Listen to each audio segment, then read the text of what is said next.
درود بر شما. امروز یه چارچوب در ضد سرقت داریم. برای نصب که این کار رو خواهیم انجام بدیم، ابتدا چارچوب اونجایی که باید نصب بشه قرار میدیم که اگر گیری داره، چیزی مزاحم کارمون هست، آزاد بشه، که ما این کار رو قبلا انجام دادیم و چیزی الان مزاحم کارمون نیست.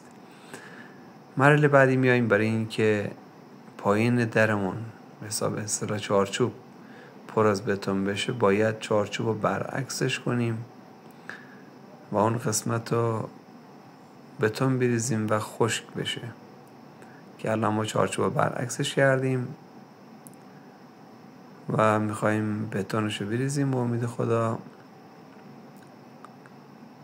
این حالت بتون یا دوغاب یا هر چیزی که اسمش رو به حساب بذاریم یه خورده پرسیمان باشه بهتره.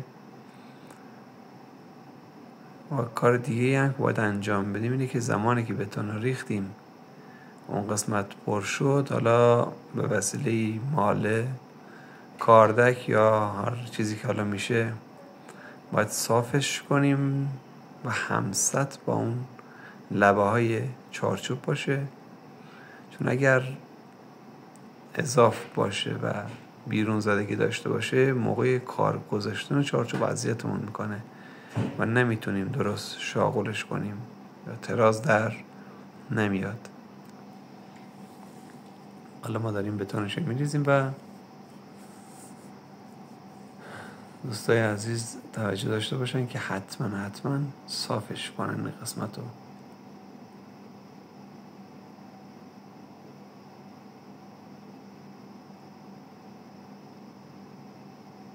بعد از اینکه صافش کردیم یه فرصت حالا 2-3 ساعته بیشتر بهش میدیم تا اون ملاطه خشک بشه. حالا هرچه خشک‌تر بشه بهتره. زمانی که چارچوب بلند میکنیم برای کار گذاشتن دیگه اون ملاطه یا بتونه نمیریزه.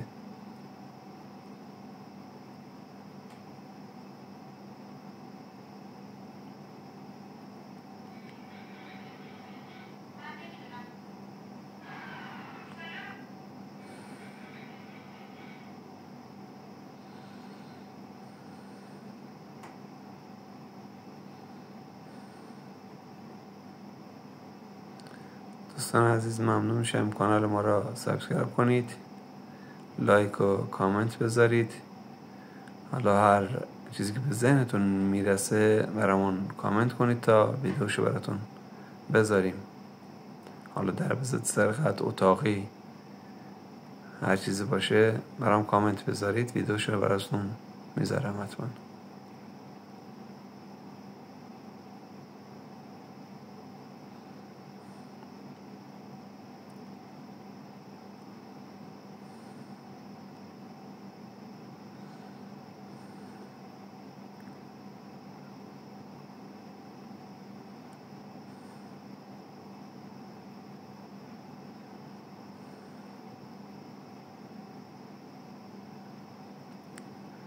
دوستان این مرحله از کار تموم شد. حالا ما یه فرصت هم بهش دادیم، خوش شد و اومدیم برای نصب. چارچوب رو سر جاش قرار دادیم. این پایین الان زیرش بتون هست، اون لبه ها مشخص الان نگاه کنید.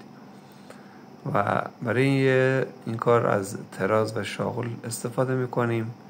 تراز اون پایین کف و قسمت سقف یعنی بالای دره حتما استفاده کنیم که درمون تراز باشه، و از شاغل هم قسمت عمودی چارچوب میذاریم.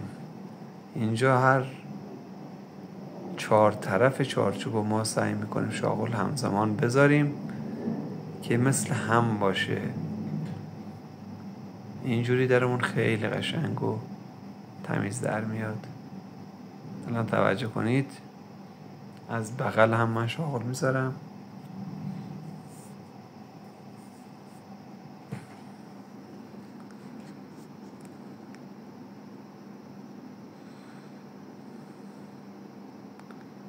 اینجا هم تراز نگاه میکنیم و هم بالا هم تراز میذاریم. تقریبا همه چیز اوکیه.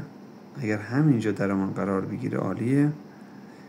حالا چارچوبو میذاریم کنار. معمولا من سعی میکنم چارچوبو اون قسمت دوتا بغل و دیواره یه جوری مهارش کنم که اینجا هر طرف حدود 2-3 تا سوراخ به وسیله پیکور زدم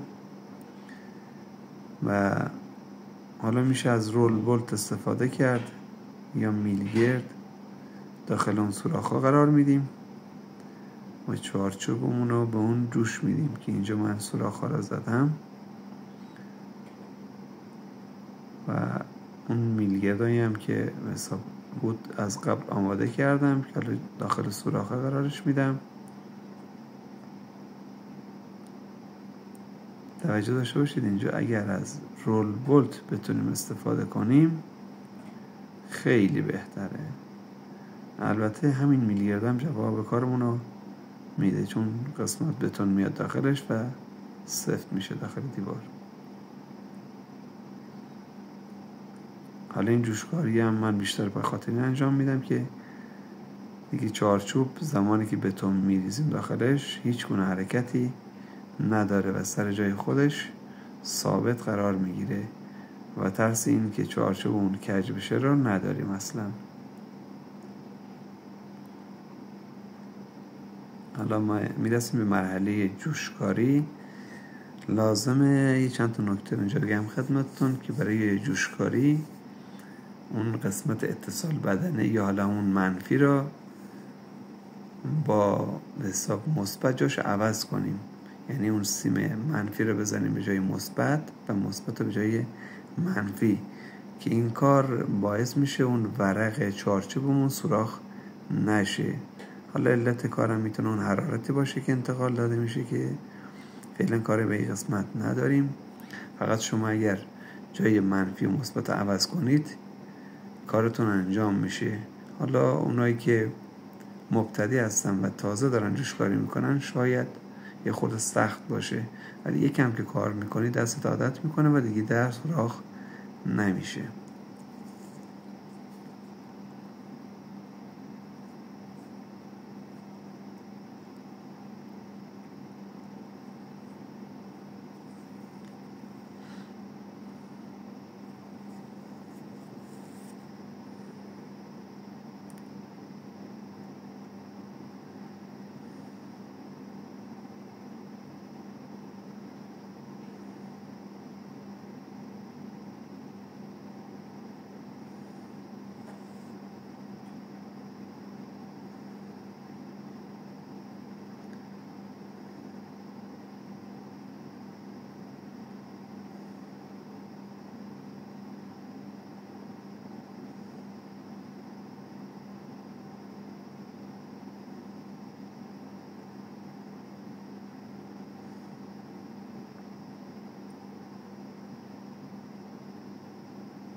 دوستای گلم زمان جوشکاری سعی کنید حتما از ماسک استفاده کنید چون شاید بعضی مواقع اون سیم روشه گیر کنه که برق چشمتون اذیت نکنه.